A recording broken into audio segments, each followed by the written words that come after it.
Hello friends, this is Siddharth here, and today we are going to discuss a very interesting and equally important topic in biology, which is neural control and coordination. Now, what do we understand by control or regulation, and what do we understand by coordination? So, control can be defined as the adjustment of all those variables which determine the nature of a physiological process. Alright, now what do we understand by adjusting the variables? Let us take an example. If we consider respiratory system, then there are different variables which determine the nature of breathing or the rate of breathing inside our body. For example, partial pressure of oxygen, partial pressure of carbon dioxide, H plus ion concentration, temperature, etc. etc. Depending on these variables, our brain determines how we are breathing. So these variables are determining the nature of the respiratory system.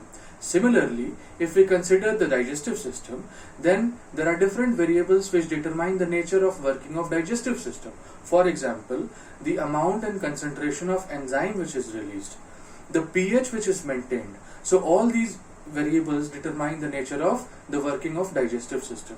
So we see that any organ system present in our body is not working independently or is not working in an isolated way. Rather, all the organ systems are controlled by two elaborate systems of checks and balances which are present inside our body, and they maintain a constant internal environment which is called as homeostasis. What are these two elaborate systems of checks and balances? These are the neural system and the endocrine system. So we are well aware of what is the structural organization of neural system in our body, and we are also well aware of what is the structural organization of endocrine system inside our body, because we have read about them in our primary classes. Now we are going to focus on the neural system of control and coordination in the present class. Alright, now when we talk about the neural system, we know that the neural system is made up of specialized cells which are called neurons. Okay, now if we consider the structure of a neuron, we know that the neuron is a specialized cell and it is present something like this. So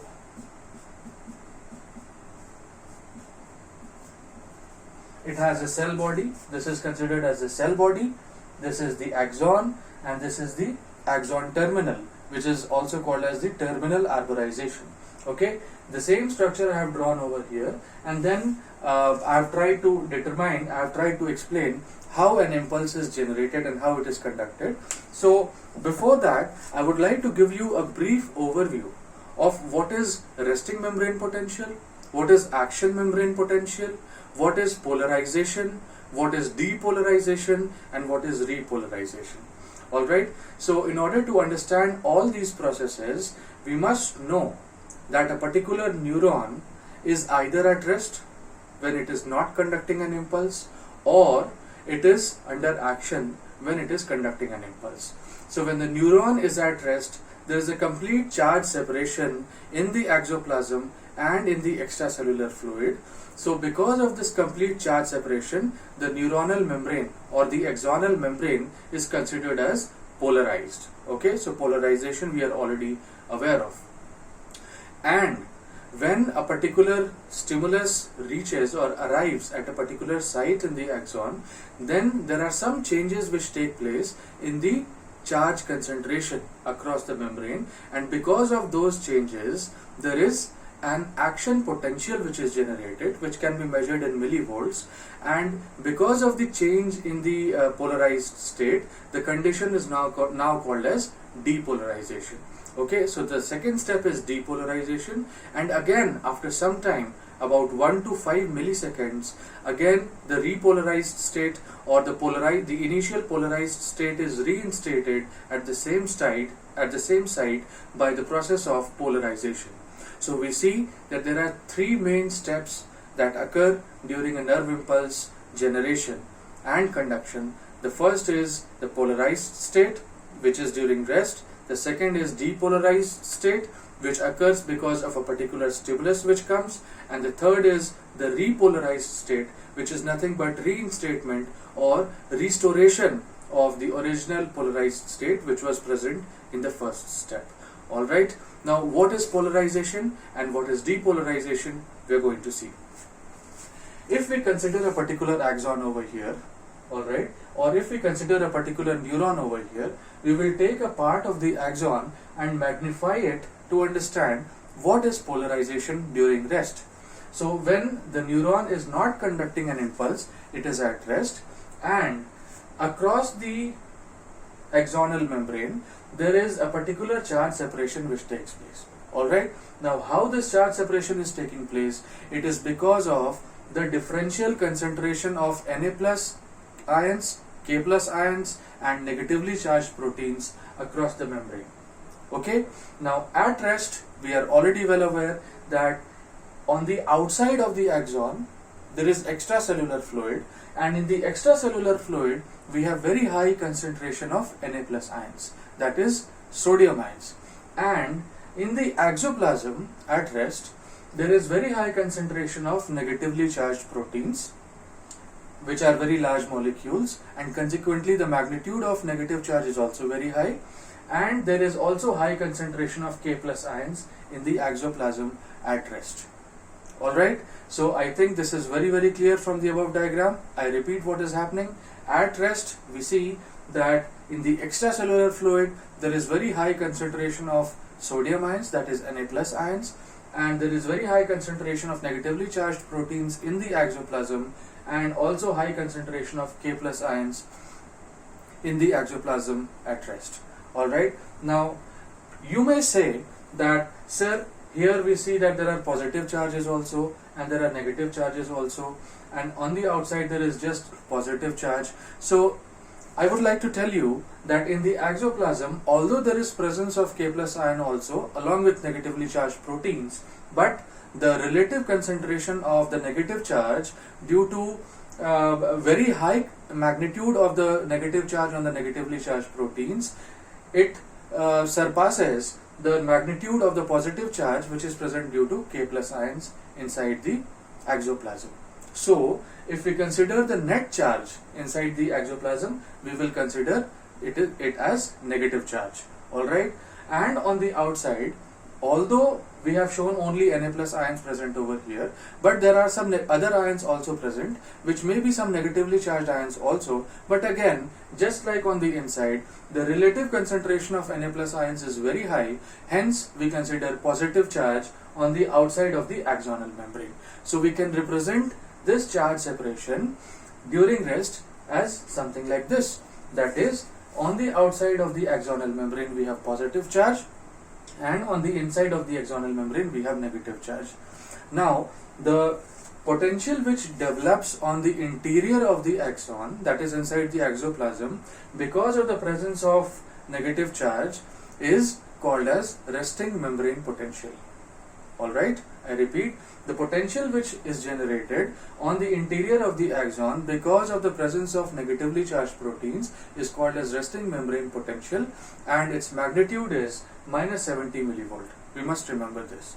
Alright, there are some facts which we must keep in mind before we move on to how a nerve impulse is generated.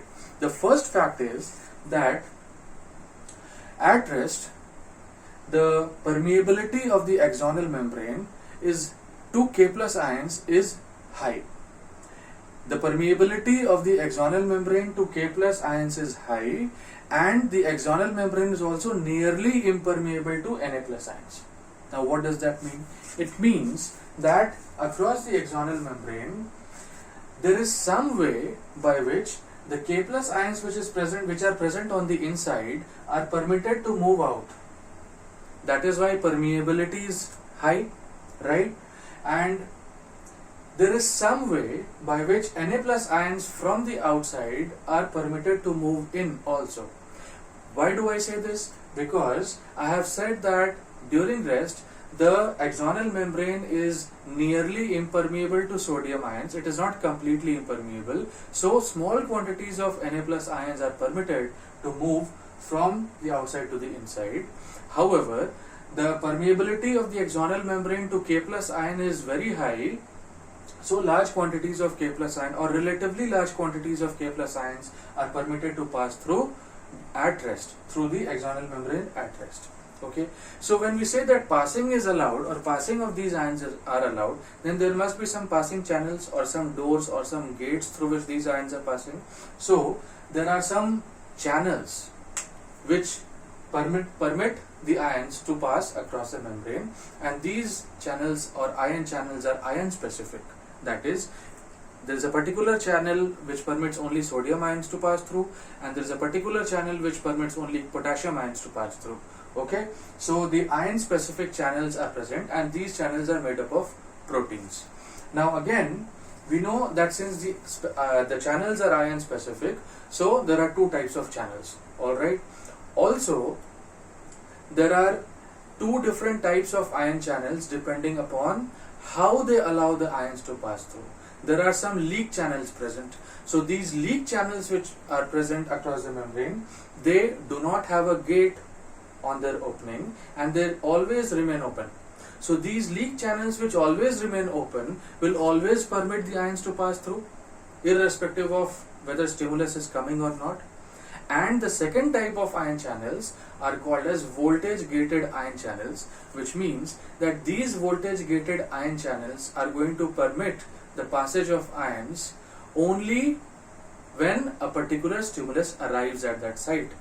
Okay, in the absence of that stimulus, the voltage gated ion channels will remain closed, because there are gates which are present on those ion channels, and they will not permit the ions to pass through them. Right, now let us draw those ion channels in order to have a clearer picture of how they are present. How many types of ions do we have presented over here? We have sodium ions and we have potassium ions. Now these negative charges that we have seen, these are nothing but negatively charged proteins, so we are not going to consider them. Now one is the sodium ion channel. The sodium ion channels are of two types. One is the sodium ion leak channel, and the other is the sodium ion voltage gated channel. So let's say this is the sodium ion leak channel, it does not have a gate on its opening, and this is the sodium ion voltage gated channel which has a gate on its opening, something like this. Alright, so we will be specific: sodium leak, sodium voltage gated, sodium leak, sodium voltage gated. Similarly, we have potassium ion also. So we have potassium ion leak channel and potassium ion voltage gated channel. So these are the gates which we see which do not permit the passage of ions in the absence of a stimulus. Okay, so this is the potassium ion leak channel, this is the potassium ion voltage gated channel. This is the potassium leak channel. Now we know that at rest the permeability of the axonal membrane is high to K plus ions, which means that through the leak channels the K plus ions can move out, because we have high concentration of K plus ions on the inside and we have low concentration of K plus ion on the outside, so by diffusion gradient they will naturally move outward. Alright, and the sodium ion, the leak channels of the sodium ions are nearly impermeable to sodium ions. Hence, although there is flow, but there is very little flow of sodium ions from the outside to the inside. I hope this is clear so far. Now, you must be wondering that if the potassium ions are moving from the inside to the outside, and we know that at rest there is very high concentration of potassium ions on the inside and not on the outside, then how is it maintained? How is it possible that even though K plus ion is permitted to move out, K plus ion concentration is remaining high over here at rest? It happens because there is a particular pump which is running, and it allows 3 sodium ions to move from the inside to the outside for every 2 K plus ions to move from the outside to the inside at the expense of 1 ATP molecule. At the expense of one ATP molecule. So what is this pump doing? During rest state, this pump is pushing or pumping 3 sodium ions on the outside, that is in the extracellular fluid, and 2 K plus ions on the inside, that is inside the exoplasm, and hence even though the K plus is moving out due to high permeability at resting state, the high concentration of K plus ion on the inside is maintained. Alright, so this is what is really happening at rest, and we already know that the resting membrane potential is, what is the value of resting membrane potential? It is minus 70 millivolt. The value of resting membrane potential is minus 70 millivolt. Okay, now we know, suppose a stimulus comes at this particular site. A stimulus has arrived. Now what changes will take place? The changes which take place are very simple and very interesting. What happens is, the stimulus arrives over here, and this stimulus will cause the voltage gated ion channels to open up. Okay, now before we discuss what happens when the voltage gated sodium channels are opening, we must know that, is any stimulus coming at this site capable of opening the Na plus ion channels? No, it is not so. Only those stimulus which with a particular magnitude value are capable of opening sufficient number of sodium ion channels so that some changes will take place. Now that particular minimum value of stimulus is called threshold stimulus. Okay, so threshold we already know. Threshold means, literally means the minimum value. So what is threshold stimulus? Threshold stimulus is the minimum strength of the stimulus which is required to open sufficient number of sodium ion channels, sufficient number of voltage gated sodium ion channels, so that some changes take place, and these changes are called as depolarization. We are going to discuss shortly. So what is the value? We know that the resting membrane potential is minus 70 millivolt. What is the value of this threshold stimulus? The value of threshold stimulus is minus 55 to minus 60 millivolt. So minus 55 to minus 60 millivolt must be the magnitude of the stimulus in order to open up the voltage gated ion channels. Alright, so we see that it is almost 10 millivolt less. The threshold stimulus is almost 10 millivolt less than the resting membrane potential in order to cause depolarization. Right, so this stimulus has arrived and it will open up the voltage gated ion channels. So the voltage gated ion channels have opened up, so it will lead to a sudden influx and rapid influx of a very large number of Na plus ion channels from the outside, that is from the extracellular fluid, to the inside, that is the exoplasm. So now the exoplasm becomes flooded with the sodium ions. Okay, so the exoplasm gets flooded with sodium ions. Now at this point of time, what we see that on the inside, how many types of ions have come? One is the sodium ions, which have come due to the opening of the voltage gated channels. Okay, some sodium ions were also leaking through the leak channels, although very negligible amount. Then we have K plus ions also. Although we see that the K plus ions are also moving out through the leak channels because of the permeability during resting state, but the rate of flow of K plus ions from the inside to the outside is not so high. So even though it is moving out, K plus ions are still on the inside. Okay, so we have Na plus ions, we have K plus ions, we also have negatively charged proteins. So now at resting state, what we had seen, that the net negative charge due to the negatively charged proteins was much higher than the net positive charge due to the K plus ions. Hence on the inside we had negative charge. Okay, now that the Na plus ions have also entered, the net sum or the sum total of the positive charge due to Na plus ions and the K plus ions is much higher than the net negative charge due to the negatively charged proteins, because of which on the inside of the axonal membrane positive charge develops. Initially there was negative charge and now positive charge develops. How this positive charge is coming? It is coming because the sum total of the positive charge due to the influx of the Na plus and the K plus present is much higher than the sum total of the negative charge due to the negatively charged proteins. Alright, so this is what is happening. So now how can we represent? Now we can represent at this side, this particular side, on the inside we have positive charge and on the outside we have negative charge. Now you might have a question, sir, initially you had said Na plus ions are present in high concentration on the inside. Alright, no problem. Because of the stimulus or the threshold stimulus, Na plus ions have already come on the inside. So on the outside we can still say that it is positive. Why? Because K plus ions are still moving out. See, there are two things. First of all, on the outside the Na plus concentration is very high, but it does not mean that other ions are not present. Other ions are also present, and that includes negatively charged ions also. Okay, so once most of the Na plus ions have come from the outside to the inside, what is left? Some negatively charged ions are also present, are also left. Okay, so they are responsible to cause net negative charge on the outside. Plus the K plus ions which are moving out, that although they are moving out, but the rate of flow is not so high so as to create a net positive charge on the outside. It is not so high so as to create a net positive charge on the outside.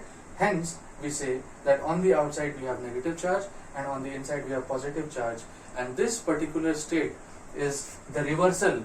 The charge separation has reversed as compared to the resting state, and hence since the initial state was called polarized state, now it is called as depolarized state.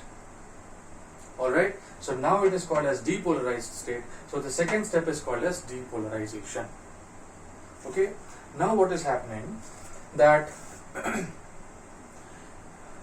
we are considering this particular site as site 1, okay, and the axon, suppose the axon is extending over here also. So this is site 1, that is this part only I am taking up to here, okay, and this is site 2, that is on the other side. So in site 2 we still have the original resting state because the stimulus has not reached over here. The stimulus is still at site 1 and the depolarization or the reversal of charge has taken place only at site 1. Now at site 2 the same resting state is present. Okay, so on the inside we have negative because of the negatively charged proteins, and on the outside we have positive because of Na plus ions on the outside. Okay, so it is still like that. Now we see that because of the charge separation on the inside of the axonal membrane, the positive and negative ions have come in close proximity with each other, and because of that there is a flow of current from site 1 to site 2. There is a flow of current from site 1 to site 2, and in order to complete the circuit, the current will also flow on the outside from positive to negative. Okay, and because of this flow of current from site 1 to site 2 on the interior, it will act as a stimulus to open up the voltage gated Na plus channels. Similarly, just like we have voltage gated Na plus channels over here, we also have voltage gated Na plus channels over here. So this will act as a stimulus to open up the voltage gated ion channels at site 2, and this will open up, and the Na plus ions which are present on the outside will rapidly flood to the inside, and the entire process will continue. Okay, so at site 2 we will have depolarization, and now at site 1 we will have repolarization. So we have come to the third step, which is repolarization. So how repolarization is taking place? See, I am going to erase this one, and then we are going to discuss how repolarization is taking place.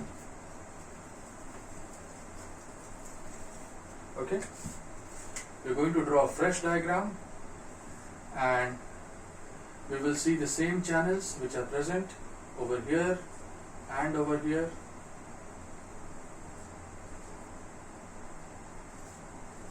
and over here. So you see, what is this? This is voltage gated Na plus, voltage gated Na plus, and this is what? Voltage gated K plus, voltage gated K plus. Okay, so now what is happening, that the moment we have charge reversal, that is on the inside it becomes positively charged and on the outside it becomes negatively charged. This is site 1 only, we are not considering site 2 right now. So After 0.5 milliseconds, when the voltage gated Na plus channels had opened, after 0.5 millisecond, the gate will close of the voltage gated Na plus channel. The gate will close, and as a result of which the gate of voltage gated K plus channels will open up. Okay, so the moment this gate will open up, the K plus ions which were present on the inside will now start moving rapidly to the outside. So the K plus ions will start flooding the extracellular fluid with positive charge, and as a result of that, the outside will again become positive and the inside will again become negative. Inside will again become negative. Now there will be a question in your mind that, sir, just now you had said that the Na plus channels have flooded from the outside to the inside. Okay, and negatively charged proteins are also present over here. So how can we say that even in the presence of a very large number of Na plus ions on the inside becomes negative? How is it possible? So, my dear, we can see over here that the net positive charge which was generated on the inside as a result of depolarization was not because of Na plus alone. The net positive charge which was generated on the inside of the axonal membrane was not because of Na plus ions alone. It was because of Na plus ions and K plus ions also. So the net sum of positive charges of Na plus and K plus was surpassing the net negative charge of the negatively charged proteins, and because of that, depolarization was taking place. Okay, now when the K plus is moving out, the positive charge on the inside is reducing. So when the positive charge on the inside has now reduced, what will happen? Again, the net magnitude of negatively charged proteins will surpass the net positive charge of the Na plus ions. Hence, we say that the Na plus that the inside of the axonal membrane again becomes negatively charged, and on the outside it becomes positively charged. If you ask me that, sir, just now you had said that on the outside only Na plus ions are not present, some negatively charged ions are also present. So yes, they are present, but the K plus, the movement or the outflux of the K plus ions is so high that the net magnitude of the positive charge on the outside surpasses the negative charge of the negatively charged ions on the outside.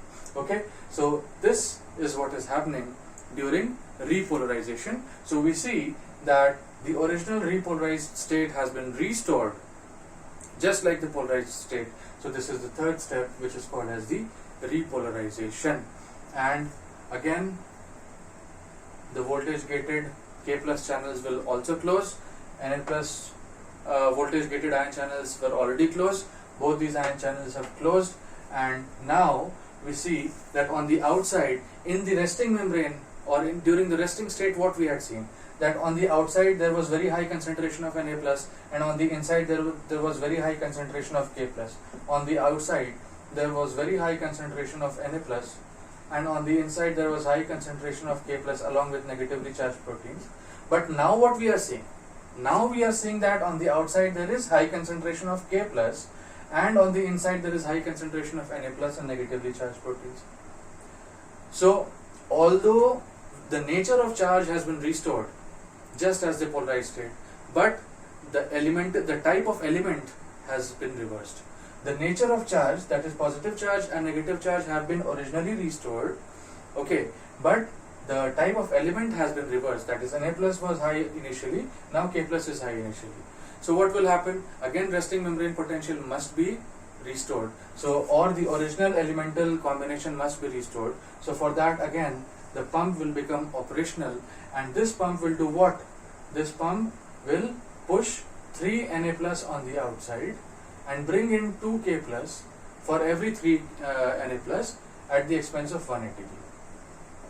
At the expense of 1 ATP. So now what we have seen? That the Na plus will again move out from the inside and K plus will be pulled back in order to restrain the to restore the original elemental combination of positive and negative charges, and the resting membrane potential is restored.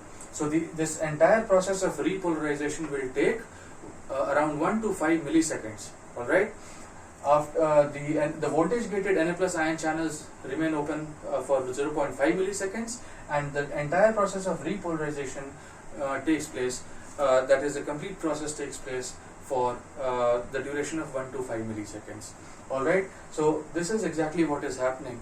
Now there is a very interesting fact that I must add over here. What happens that after the K plus the voltage gated Na plus channels are closed and K plus channels are open voltage gated, the K plus voltage gated ion channels remain open for a little longer duration. Okay, they remain open for a little longer duration, because of which the more and more K plus ions are pushed outside, more and more K plus ions are pushed outside, and on the inside a little more than minus 70 millivolt potential is generated. Okay, and this is called as hyperpolarization. Alright, this process of generating a little more than minus 70 millivolt potential on the inside, on the interior of the exoplasm, because of longer duration of opening of the voltage gated K plus channels, this process is called as hyperpolarization. Alright, so with this we are going to complete this lecture. I hope you had a good time. I hope you have understood the entire concept well. I would like to welcome your suggestions and feedback for my improvement, and we are going to discuss the next topic in the next video. Thank you so much. Stay tuned.